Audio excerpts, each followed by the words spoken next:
My name is Aisha S1. I am a first-generation Pakistani Canadian, a single mom of 3 kids, and a recent university grad. Between my medical challenges, trying to start a new career, and welcoming my mother into my home, I have spent a lot of time navigating the ups and downs of life. It is through the vulnerable conversations I have had with my friends and family that I have come to realize the importance of compassion to get through life's challenges. I invite you to join the conversation, laugh with us, share with us, and realize the one truth that unites us. We may think we are alone in our struggles, but together, one conversation leads to the next. And this is where we find hope, humor, and healing on the Gen Xperience with Aisha.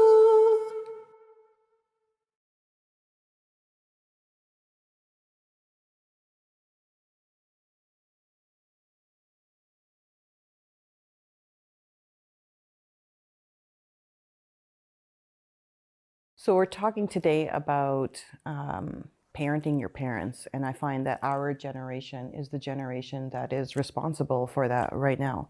And it is a really sensitive topic, but I think that it's something that definitely needs to be discussed. My mom lives with me, and I notice that every time people hear that, they're like, oh my God, you're so amazing, and you're so this, and you're so that. And I feel like an imposter because the feelings underneath that are different to what people would assume they would be. They're not as heroic, they're not as valiant.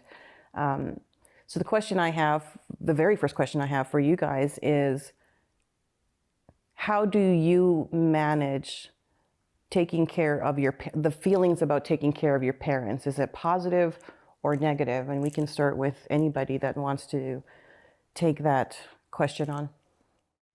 I can start if you'd like. Sure. Yeah, I don't know. I mean, my mom is, 72. She's moving on, but she's still living self-sufficient. She's still living at home. She still lives by herself in Drumheller. But what I find now is that there is definitely more support. My brother lives here me and my brother both live here, so we're finding ourselves down to shovel walks to take her into the city.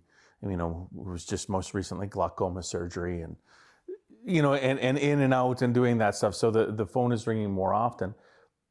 So to answer the question, I mean,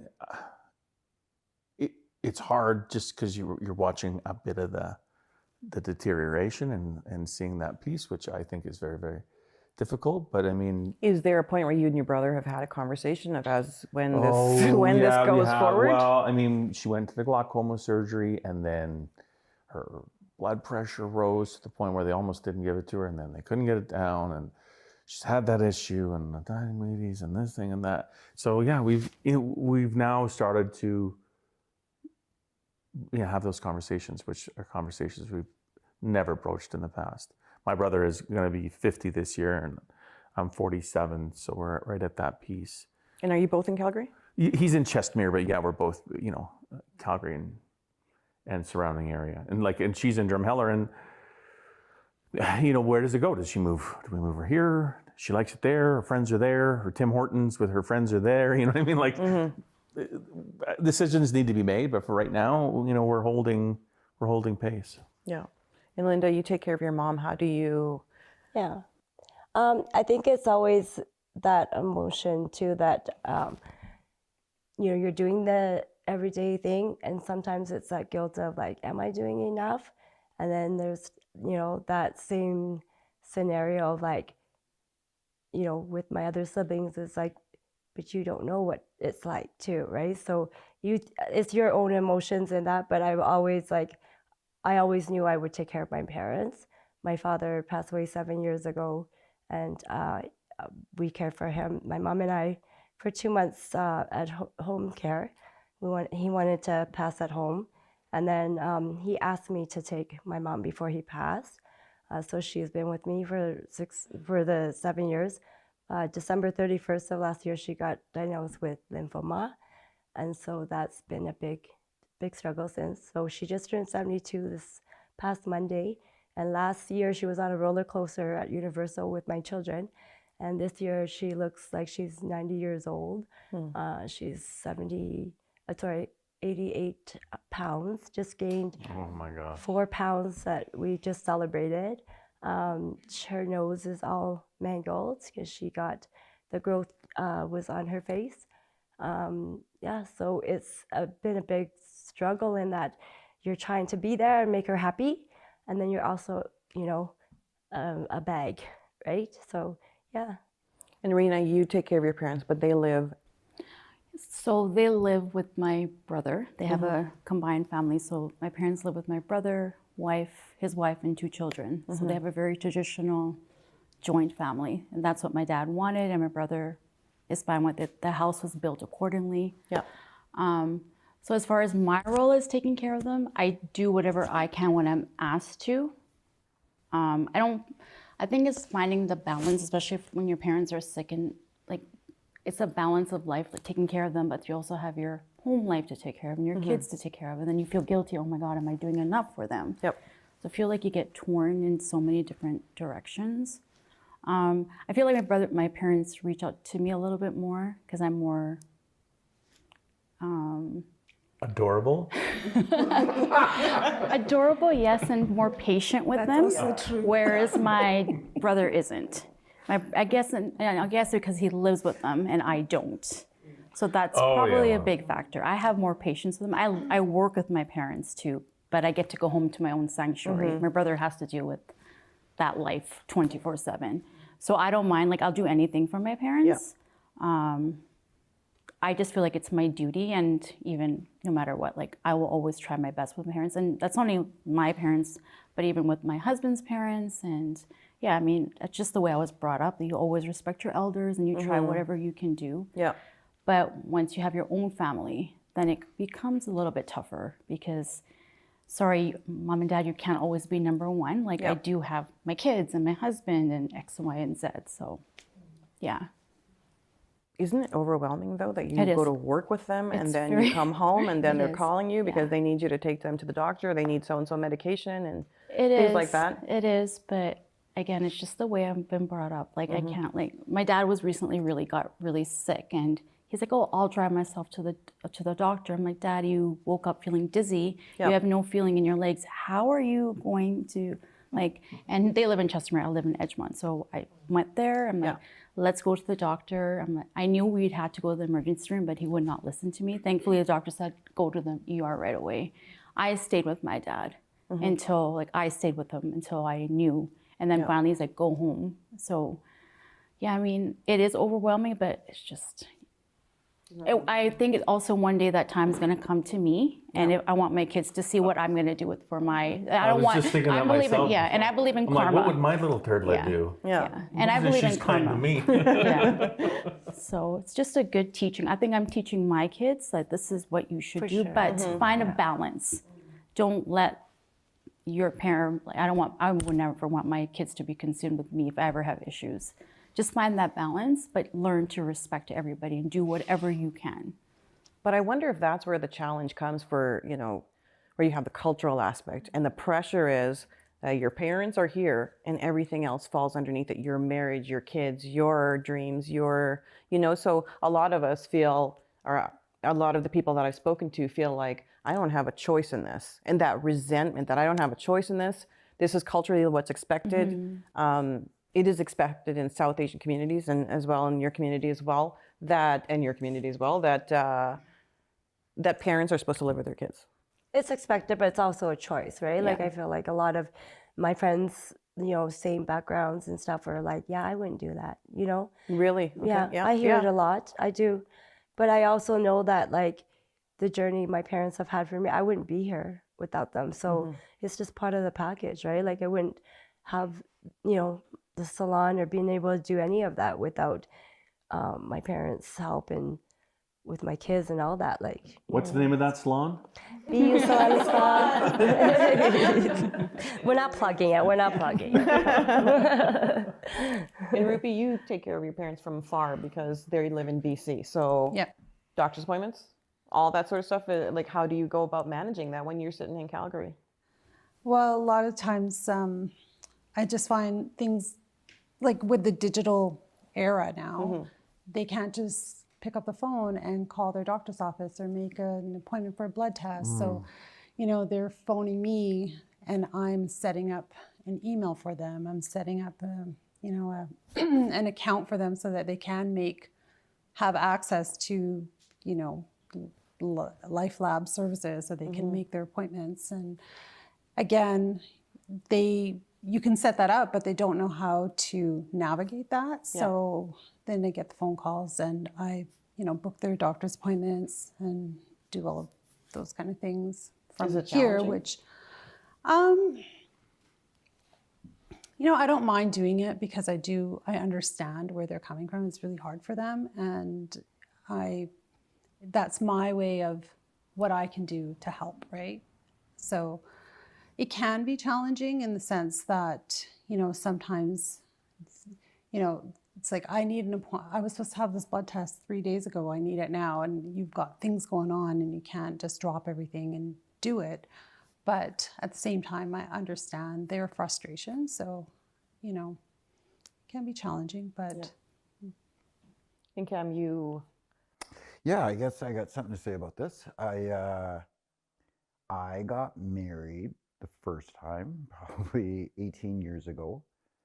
I got married. I went and lived on my own, got a little place. Me and my wife at the time. My father was diagnosed with a terminal illness. We left our house to go and live with them to take care of my dad. He had Lou Gehrig's disease. So we moved in and I was the caregiver, I guess, right to the end. And my father passed away. And at that time we had moved in. So I have a new wife who's just arrived, been a couple months kind of thing. And my father is in this situation. So she agreed to, let's all go over there. So her and I moved into it with them. Took care of my dad. My dad passed away, and there was my mom. And my mom said she wants to live with me. So sure.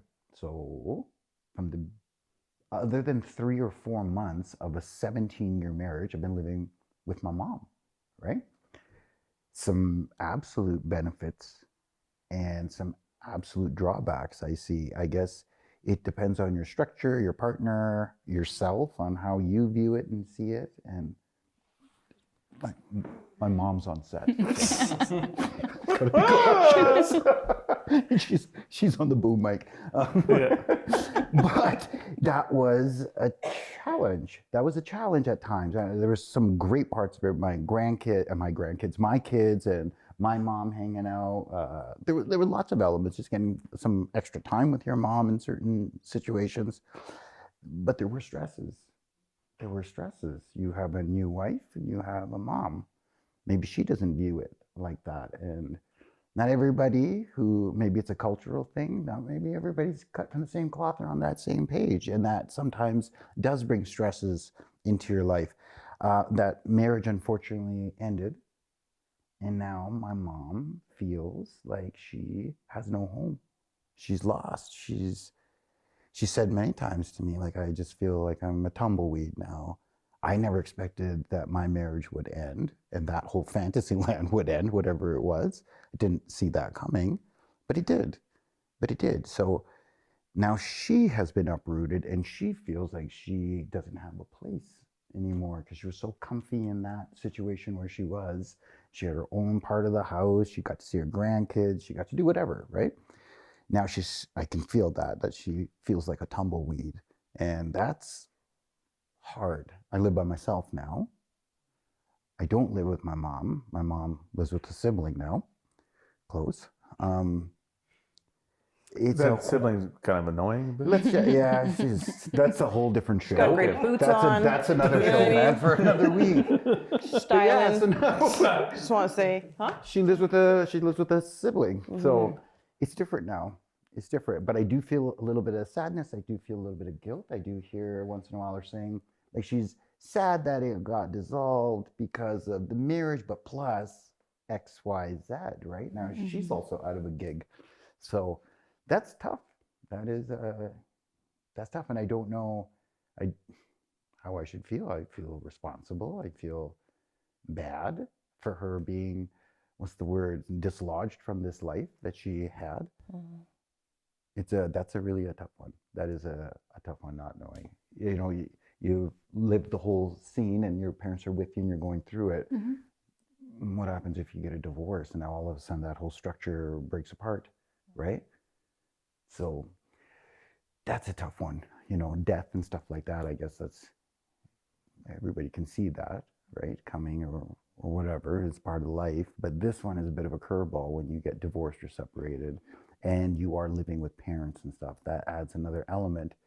And the ripple effect from that, I think, is great. That I can't even personally gauge right now of how far that goes.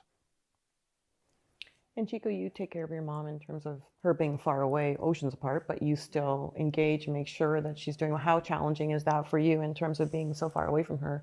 Yeah, so my mom lives, like you mentioned, in Africa, in Zimbabwe, and I'm out here. I had to leave home for many reasons, but it is very challenging because there is that guilt. She raised us on her own. I have 2 siblings, and I would say I'm the closest to her because I'm the firstborn, and so there's that bit of, yes, financially I'm helping, and unfortunately my mom is not a person who's going to ask for help. So even when it's so hard because I'm not there to see what's missing and what we have tried to put things in place. My sister has got this club that she contributes money to, and every quarter they go and give them non-perishables. Oh. So and it's a lot. Like, she's always donating. So that works, that helps, and we also make sure she gets cash to pay for bills and stuff like that, and so we've got that system going. But there's that attachment guilt that I'm not there, and my mother is 40. Oh God, 40 my mom is 67. My mom is 67, and she lives with my grandmother. Wow, who's in her late 80s. And just coincidentally, I spoke to my grandmother this morning, and she's diabetic, she's blind, and she was just so excited that my children had gone there to see her. And so she was telling me about how they were dancing with my children, and she just had so much fun seeing her great-grandchildren. That, in as much as I'm so excited that happened, there's still that I'm so far away, element that really, really hurts. It's difficult to get my mom to stay with me because she cannot leave her mom. And even there was a time she stayed in the US with my sister for 6 months. My sister says every morning she would be like, I have to go to my mother. I have to go to my mother. So there's also that element of, with her feeling guilty being away from her mom. There's a lot of guilt in this room. Yes, because we really, and I think that's what I'm hearing across the forum. I don't feel there's a lot of, we want to do more because of how we were raised, and just the love, really, honestly. We want to do more. We would like to be there a bit more. So yes, we've got systems in place. You can take them to the doctor as and when they need to, for those of you that are closer, but there's still a lot more that we would like to be doing. Yeah. I feel like I'm going to be the evil superhero here because I'm a little bit on the opposite side of the spectrum of all you guys. And I feel like in my previous life, I had taken care of elderly people for 17 years, and then my marriage didn't work out, and then I branched out on my own. And because I'm Pakistani, girls don't leave the house until you're married.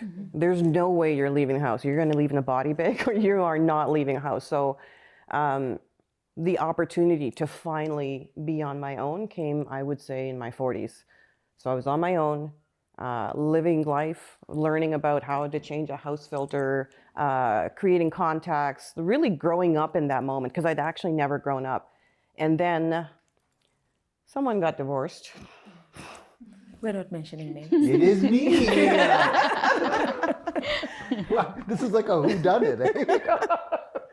And then the responsibility came to me.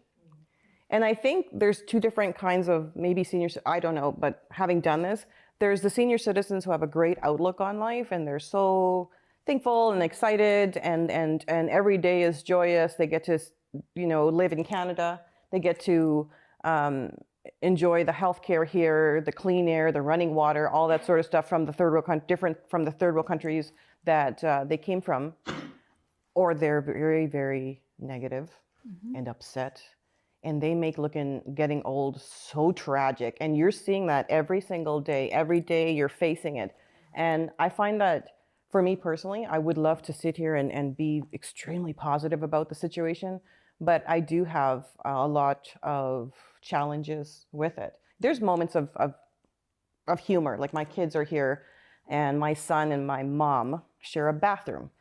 When in the world would your teenage son and your 82-year-old mom share a bathroom? Like, there's tragedies that are waiting to happen, you know? Like, you could hear them both, like, he's never going to yell at her, but he has a great relationship with her. So he's talking to her about grandma. I mean, in South Asian communities, everybody, we don't just use toilet paper, we use water and we clean everything. And so she's going to kill me for telling this story, but they share the bathroom and she's there and she's using basically all the water of Aspen, all of it. And then he'll go in and he goes, Grandma, why can't you just aim in one spot? Like, there's water on the floor, there's water on the toilet, my butt is sticking to the toilet seat, you know, like constant conversations. And I'm just listening. And as funny as those are, I do wonder how my kids are taking this whole thing, how they're engaging with this. And I feel like the only way to deal with this is to joke about it. People will say, oh, you're being disrespectful. I don't think you're being disrespectful. I think that you are creating an opportunity to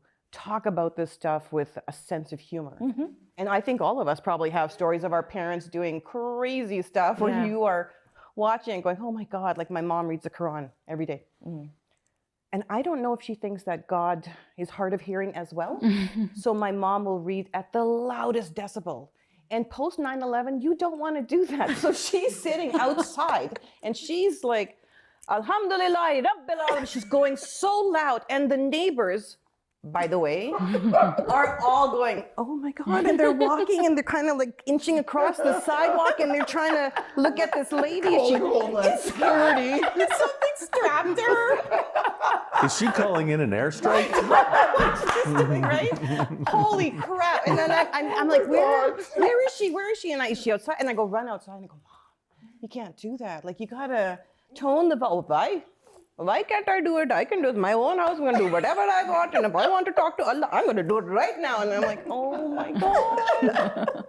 Like moments like that you just, what are you going to do? Okay, Mom, have at her. Here's a microphone. You just go for it and you baptize the entire neighborhood. So I think we all have stories like that. And I think that those are the stories that make this more organic, right? Yeah. Rather than, I mean, in my humble opinion, yes, it is very noble. Absolutely. Anybody who takes responsibility for their parents, whether they live with you or whether you're calling in. I think that there's a great advantage to that, a great nobleness to it. And of course, whatever you put out in the world, you get back. But there are a lot of challenges. There are a lot of challenges. There's a lot of challenges. Oh, yeah. And it's in the same line of like, they're just getting older too at the same time, right? And then you're having all kinds of different dynamics in your family too.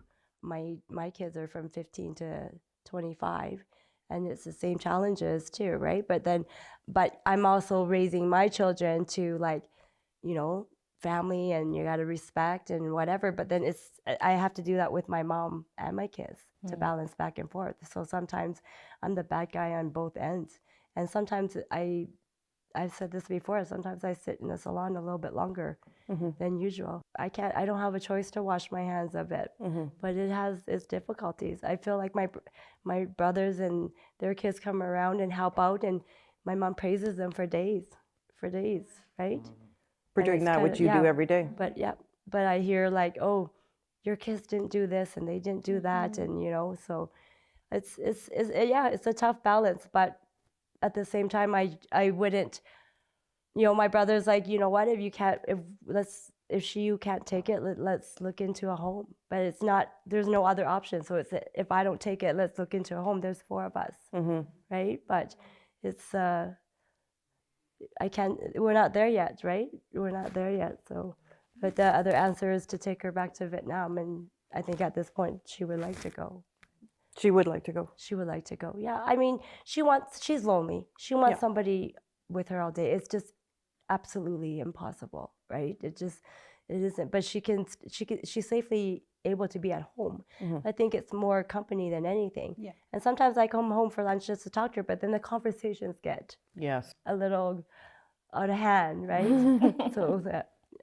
So what is everybody's opinion of putting your parents in a home? And I don't mean, we have this really negative context of homes. Like we think about COVID and we think about like those awful situations where hundreds of seniors died because of neglect. But there are really great homes as well where they take care and they do all these wonderful things. And I personally would want to go into a home, a really nice one, maybe in Hawaii, a resort and stuff like that, then live with my kids, not because I don't love my kids, but I just don't want to put that pressure on my kids. We have a different perspective Right. now, right? So that is the same thing. I don't want to do that to my kids. I So don't want to do that. What's your guys' thoughts on putting your parents in a home, a nice one, and the conflict, or maybe the learning that would go with that?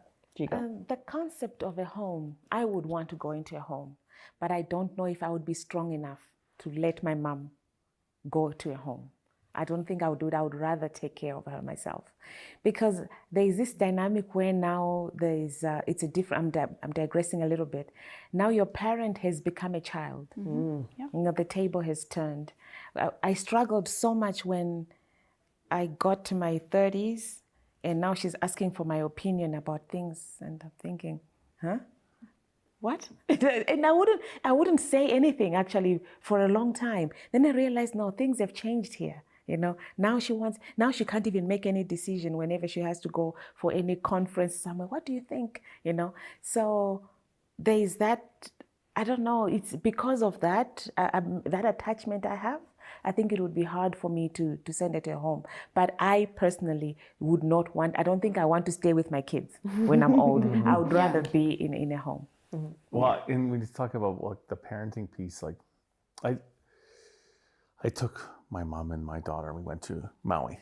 So we spent 10 days, and we go and stay at a place. And my mom was diabetic and she got a few health issues, but with me for 10 days, and I cook and I fed her 3 square meals a day, not a can of peaches. Like sometimes, you know, she's older, she's just Yeah. like, oh, I'll have a piece of toast today, you know what I mean?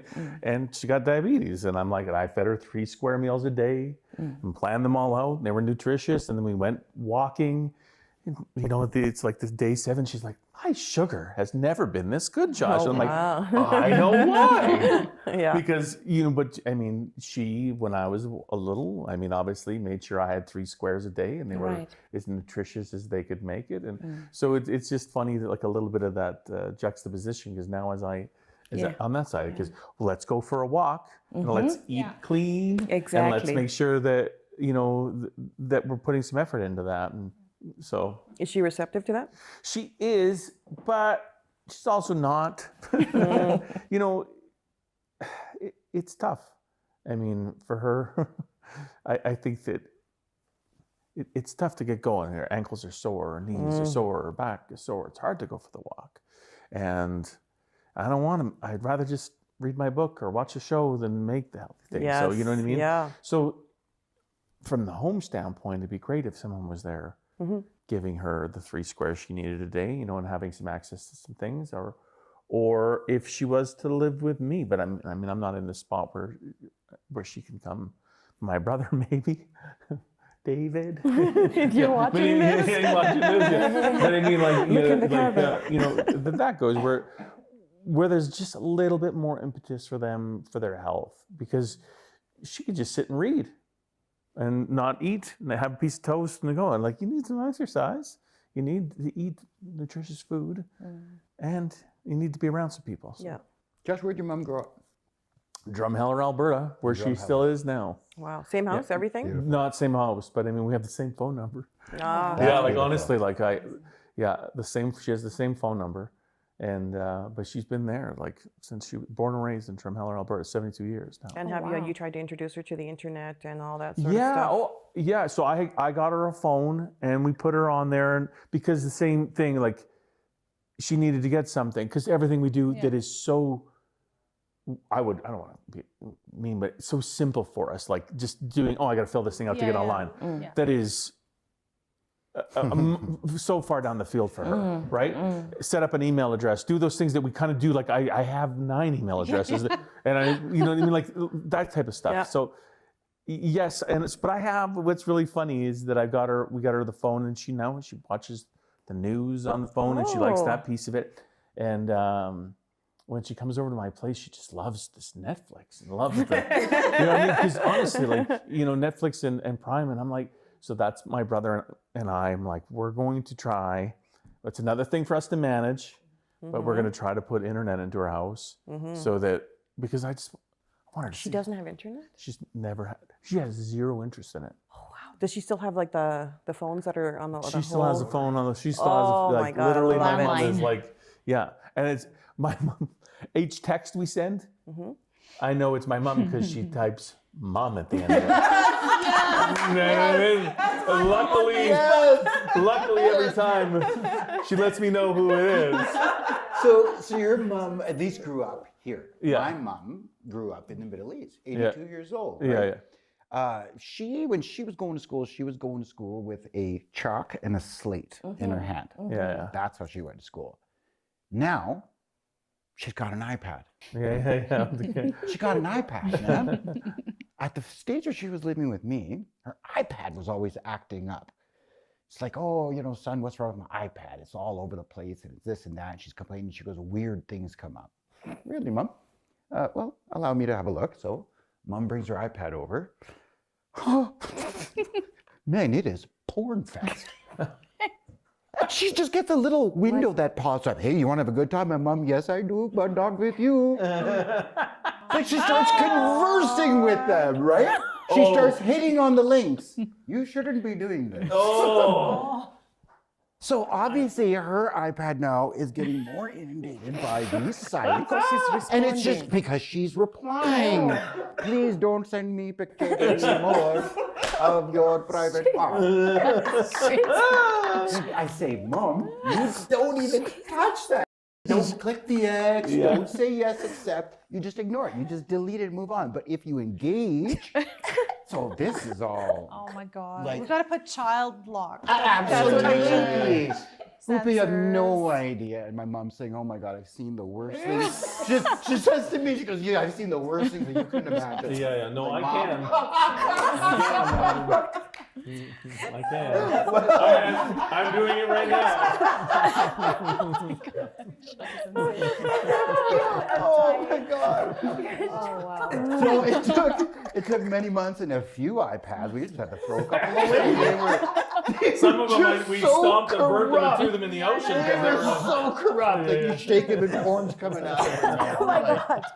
But she didn't know how to deal with Yeah, that. well, It was just totally alien to her, and she thought just putting in a good word and a stern warning, like stop doing that. Yeah. You know. Make better choices. Yeah, you're both men. Stop doing that. Like, Mom, this is not something maybe you want to talk about, right? Keep those thoughts on the inside.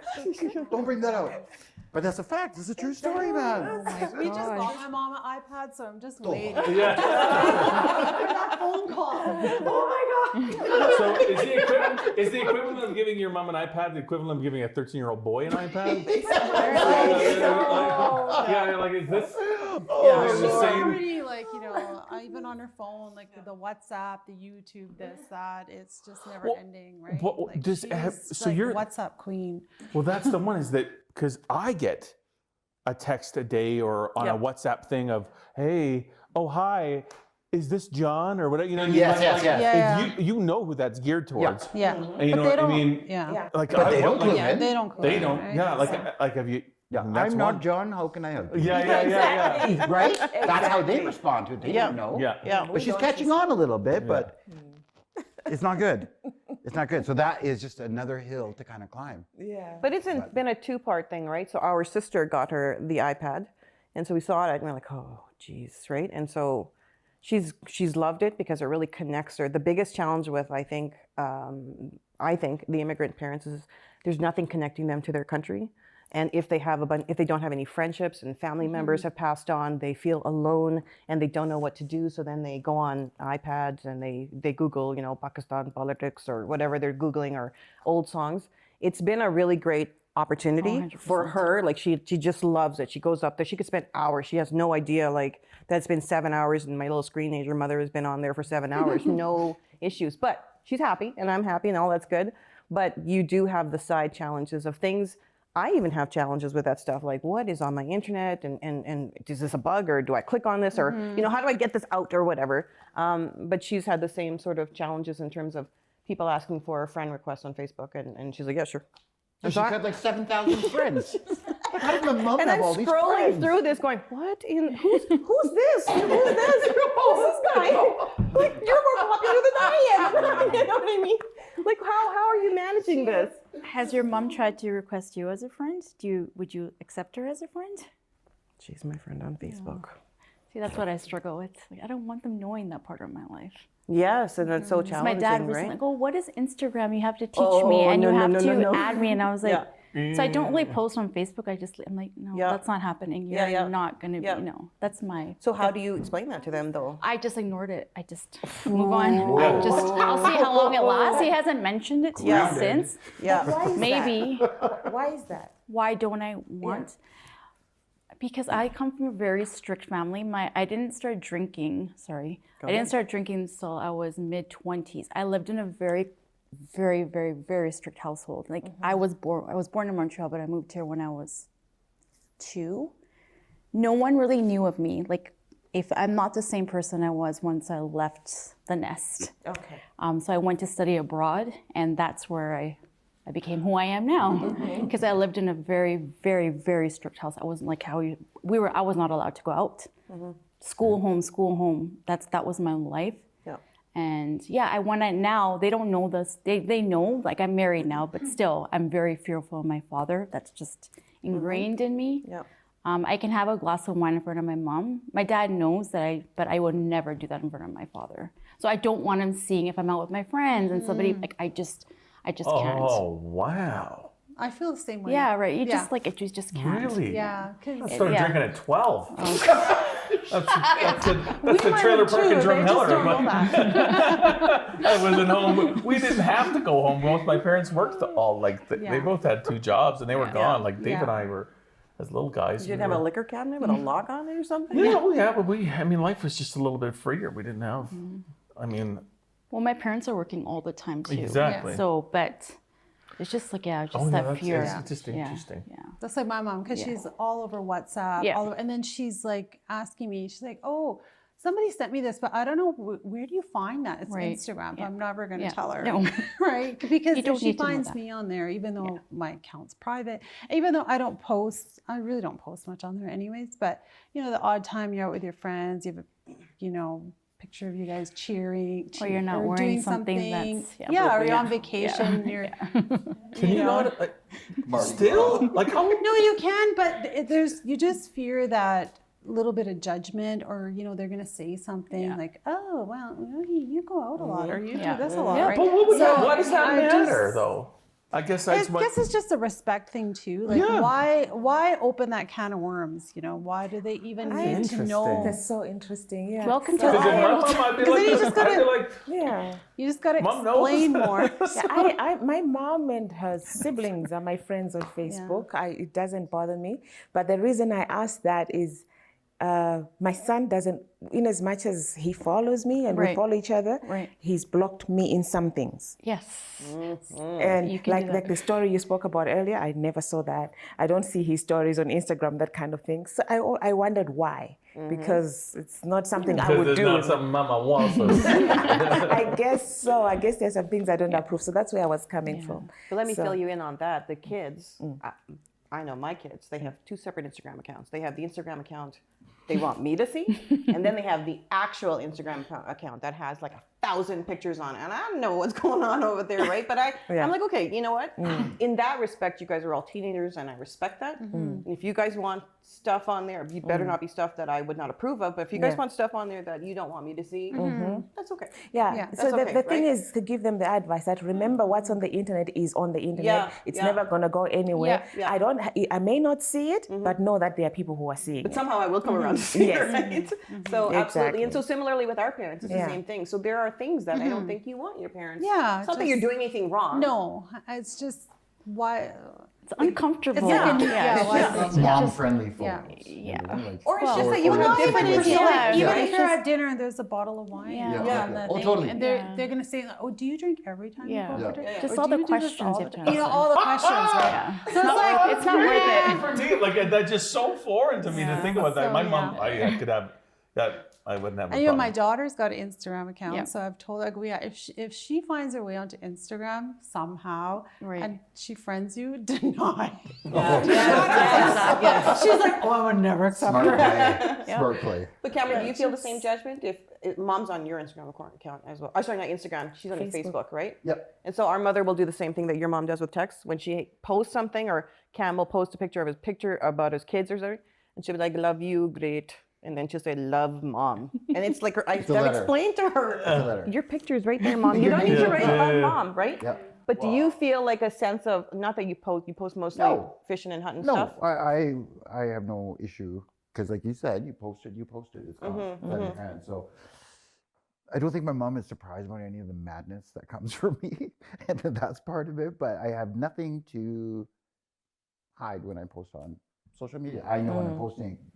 My mom could be anybody, right? Is looking at this, so I have a different angle with that. I do post, but Okay, then let me counter question that. So shoot, forget social media, right? yes, Talking to your mom, or letting your mom know the Cam that you are with your friends, the Cam that you are when you're not in front of her, the Cam that's laughing and joking and talking about stuff that she may, that's a whole different the show. language perhaps That's a that you would different use. show, man. Yeah, that's I would say I'm different.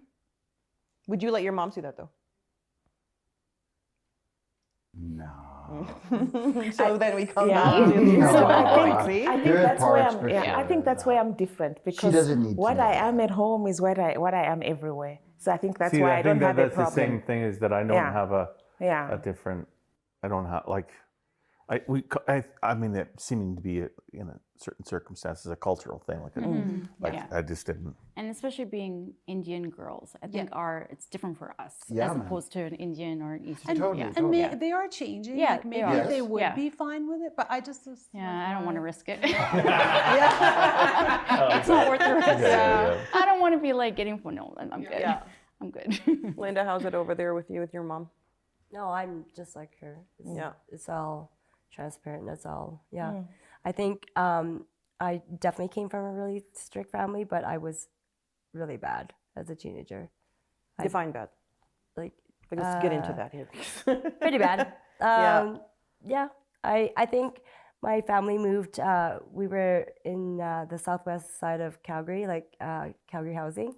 And then my dad opened a business mechanic shop in the southeast. So I went from southwest, where I had nothing but Caucasian friends. There was only one other Asian family at that time in the 80s. We went to Catholic school. And so when I moved over, it was so fun to talk to somebody in your language. And that raveled into a lot of, unnecessary brawls and unnecessary stealing vehicles and a lot Impressive, Linda. Impressive. You see that? lot of fun stuff, but Yeah. not. So would you say that they've seen almost, I would say, like the worst of you, and so now they see the best of you because you've Yeah. grown through it, so nothing you can do now could shock them? I think so. Yeah, I think so. I definitely got my parents did their best to keep me intact, but I think it was just my dad was so hot-tempered, and all of our discipline was, it was not. We didn't get grounded, that's for sure, In right? the back of the hand. Yeah, Yep. yeah, it was different, and I think that went against them with me, because when I got into my first little girl's flat, it was a lot. There was a lot that came out of me that I didn't even know. So I think that was how that came up. I am the only girl of 3 brothers, and so even at times where I didn't do anything, I got disciplined as a young girl. So I think when I came out, I actually didn't.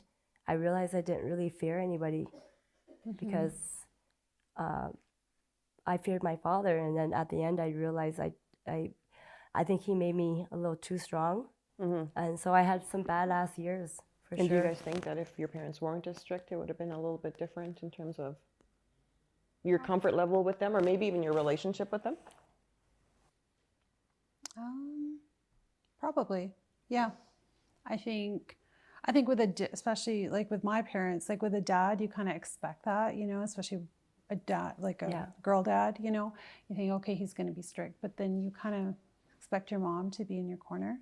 But when she's in your corner for some things, but then But they can't be, you know, right? they can't They be just for can't be, everything. yeah. But then she was always telling my dad, you know, Yeah, so I then know. you kind And of, then your dad, you tell your dad, and then that's when, it's 10 times worse. yeah. And then she's trying to fix you because she feels bad. But it's like, it's a rotation of multiple years too, right? Yeah. That's my childhood, right? Yeah. So I think, and at the end of the day though, after my dad passed, I realized too, like, I don't resent my dad. I don't resent any of that. My parents did the best they knew from where they came from too. Yeah. Like that was that type of discipline back home. But my mom never had, my mom never did what I did to know what I did, right? Like I did even more things that they couldn't control, right? Because they didn't even know of that, right? Yeah. But yeah, it was just, for me, it was never, you know, as a teenager, I wasn't mysterious in boyfriends and stuff like that. I was just a badass, like, and it just, I don't know when it occurred, and I'm thankful that it came out, but I think it also walks me to some of the things that I had to endure to get here, and I'm okay with hard things. Like, I feel like you just don't get results without having to do hard things. 100%. Yeah. Right? So I think I'm thankful for that. Yeah. But obviously you raise your children a little bit different from it, but I don't resent it at all. I agree with you in that aspect. I mean, I think all those parents that came to Canada, where the 60s or 50s or whenever you come, it is a huge culture shock. And I know my dad was freaked. He's like, what is going on here? Yeah. Why am, and that was back in the 70s, 60s. So they, you know, Canada was still pretty conservative at that time. So I think I don't resent them. Like my dad and my mom, they didn't believe in post-secondary education for girls. Like, nope, you're doing this and then you're getting married. That's all they knew. That's all they could, you know, because they were so freaked out that as soon as I would step outside, I was going to get pregnant, and that this, and even for the boys, yeah, you guys can go to university, but we're going to tell you what you're going to do. You're both going to do business. My dad had a carpet store, and then you're going to get into the carpet store. So there was no like options or choices. It was just like, this is what we want so that you guys have a secure future. That's what they knew. And I think to resent your parents for that is kind of silly, because I'm sure we're going to make our own mistakes with our kids, but they did the best that they could. So in that, I definitely agree with you that if you harbor any sort of ill feelings towards your parents for being strict or not allowing you to do what your Canadian counterpart, I've heard that I've said that 1,000 times to my mom. Well, Julie can go, why can't I go? Or Susan's going, why can't I go? And she'd be like, just because you can't go, because I said it. And she's like, go ask your father. And nobody's going to go ask your dad, right? Like that's where the buck stops. So I think that it's just like it is what it is, right? Absolutely. And we're stronger for it. Like you said, we're stronger for it. Yeah, straight up, right, for sure. And you appreciate it. I appreciate every moment of going out with my friends, because I didn't do that when I was 19, 20, 22, 20. I didn't do any of that stuff, right? Or God forbid, staying out past 9 is like, woo, oh my God, you know what's happening. So there is an element, right? I think part of that is their fear. Yeah. And they don't know how to manage. Yes, Yes. absolutely. Yeah. You're moving to a new country. It's a whole different style. Yeah. And it's almost like you got to bring your own country with you and then build that little boundary around your house. And you're in little India or little Pakistan in your house, but when you're out, you're in Canada. Yeah. That's really difficult. And dangerous. That thought process is challenging for our elders, for our parents who immigrated and whatnot. You can't keep that. You can't keep that. So there's some expectations from them. And then now we got to hide our Facebook or whatever. You know what I mean? Yeah. But that's part of it. Like I left home when I was 19. I was a really young lad because I just didn't work in that environment, I guess. I just thought there was something different. So I left. So I was away for 13, 14 years. So I do feel I'm a little different from my siblings because I did do that. I'm not ashamed of anything I do or where I am or who I am. how much do I want my mom to see of that? She can see whatever she wants as long as she can digest it. But some of our parents can't I think that's, digest it. Yeah. Many of So I them. don't want to freak you out, Mom. Yes, just because absolutely. Yeah. I'm doing something that you may think Yeah. questionable Yeah. or raise a brow. Right. There's really nothing defensible. Yes. It's totally cool. But you don't know how to process it. I don't know. I think the fun part now for me is having those real conversations with my parents. Like, remember when, I came home and this was like, I love that I can be able to be transparent with them now and have those conversations. Because, like, hiding, I don't know, because there's things even like, I know I put on Facebook and my mother-in-law sees and whatever, but, she likes it anyways. But you have to, I don't know, we have at this point in our life, like how much time do we have left with our parents or even our own journey? Like, what do we need to do? You want your kids to have that? I don't know. I think it's fun to be able to see that side of my children, right? Or vice versa. Some things that, and then you go on and you never even known that about them, right? So I don't know. I think that part of it, you miss out.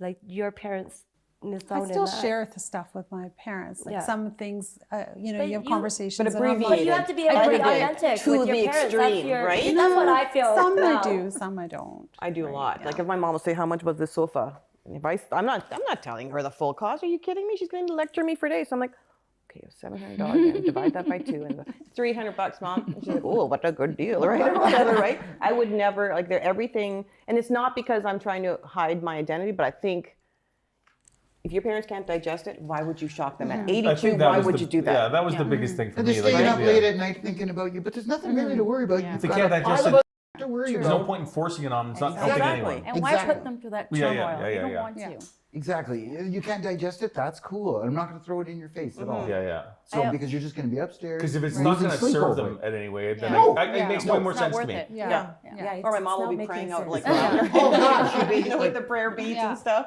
Oh, help calm down. I help Aisha. don't. I don't drink, but if I had a bottle in my hand, Yeah. Yeah. or I was sitting by somebody Yeah. with a glass, Oh. Yeah. oh my God, the wheels Yeah. would turn. Yeah. And it's The wheels also, I think they're return. afraid that they'll be judged by their friends who are, that's Correct. Or they think that also- you're gonna get Yes. influenced by somebody, Yes. right? Oh, But I also think the that person- judgment from Yes. community How is they a look, big, yeah. yes. That, oh, how did you raise your child, even though your child is not really a Yes. child, but that's ingrained in our, But that that's how it is. expectation is Yeah. going Forever. the way of the dodo, man. Yeah. Like that's a generation ago, Yeah. and that won't be around forever. Let's be honest, right? Yeah. Like I don't think we No. would judge our kids. Mm. You know, kids got a glass of wine, something like that. I'm not going to lose sleep, and well, right now he's 12, so if he did, but So down that's the road, so down that's the fair. road, you know what I mean? You look at it, you're like, okay, cool. You know, I was there, whatever. Mm-hmm. But I don't think some people can digest it just from where they're from and their upbringing, and it just causes undue stress. Why do you need that in there, But right? Josh, wouldn't you say in a small town you would have a similar idea in terms of like everybody knows each other? So that Josh was laying drunk on that corner, like wasn't that an issue? But this is now though. That's one thing. Is back Yeah, then, but you guys are and it now. was one thing, but it was the reason I ran away from Drumheller, because when you walked into a room, you were already there. Everyone knew about you. You didn't have an identity because whatever you did at kindergarten or grade 4 or grade 8 or grade 12 carried through. And this is Josh, and he's the hockey player, and he did the thing, and he went and then that goes on, and you're already just pigeonholed. I remember the first time feeling like a free person when I traveled the world, and I went to Australia and Indonesia, and I was 20 years old, and having conversations with people, and finding out who I was for the first time, because it was being reflected back in someone who didn't have 12, 15 years of lineage with me. Background. Yeah, background. And was that good and bad? Like, oh, there's Josh. He broke up with that girl, but he won us the hockey finals. So was it everything that would be your bio that would follow you you? walk into a class and you'd pay for your. In Drumheller, so small, the teachers taught my mom. Oh my God. Right, so you would go in there and oh, you're Bob's boy. You know what I mean? One of Yeah, those. yeah. You're paying for the sins of it the whole way through. Yeah, I mean, yeah, Drumheller, like that's it, or you're a family, or you have the names. Like there's even the names you could have in that ceremony. So, yeah, the small town is. But I see how it goes because I have friends that have never left. And I go back to Drumheller and they're still in the same place. And that's not a bad thing or a good thing, but it's a thing. It's just like, you see how it goes, right? Yeah. So when I go back to Drumheller to see my mom, They all know who you are, and Yeah. they know your vehicle's driving into town, we're driving right? into town. I saw Oh, Josh hey, how's it here. going? Yeah. But you didn't feel like you had to change your behavior because you knew that everybody in town, whether you were at the local I bar, didn't. whatever, you didn't feel like that. You just, because No. the stories were going to be going right through the town. My mom felt it a few times. I did some really fucking stupid things and got myself in the paper and got myself in jail. In the paper? In the drum mail and got myself put in Drumheller mail. And he made the mail like, and then everyone's seeing, like I did some stupid Yeah, and that wasn't good because, but I mean, we were also from the trailer park. So it wasn't like we were carrying this big name. Yeah. You know what I mean? Yeah. Like the Rockefellers. Yeah, it wasn't like we were the big, we weren't, it was about what everyone thought you were going to be. You know what I mean? So to add on to Josh's point, I think that whether you're in a cultural situation or a small town, your parents will always be affected by whatever you do. And I think that point is a really perfect way to wrap this all up. You have all just been amazing, and I learned a lot, especially the many cultural and generational differences when it comes to taking care of your adult parents while being a parent yourself. I think one point that really spoke to me is when we talked about our different feelings about taking care of our parents, regardless of why you do it or how you feel about it. The long-term positive effects of taking care of your parents will reap dividends and rewards for you. Again, I just want to thank everyone for being here, and we'll catch you here again on another episode of the Gen Xperience with Aisha. Just bundles of love. I know everything gon' be alright. Not a worry, on a cloud in the sky. Let those positive rays shine down from above. No hate, no fear, just bundles of love. You can overcome any problem that comes your way by faith. Life is hard, I know. Bring it on, let it show that the love wasn't all the way. When you feel like giving up, let the love come in. When you feel you ain't enough, let the love wash over. When you don't know where to turn, I'll be standing there, and I'll tell you it'll be okay. I know everything gon' be alright. Not a worry, or a cloud in the sky. Let those positive rays shine down from above. No hate, no fear, just bundles of love. I know everything gon' be alright. Not a worry, or a cloud in the sky. Let those positive rays shine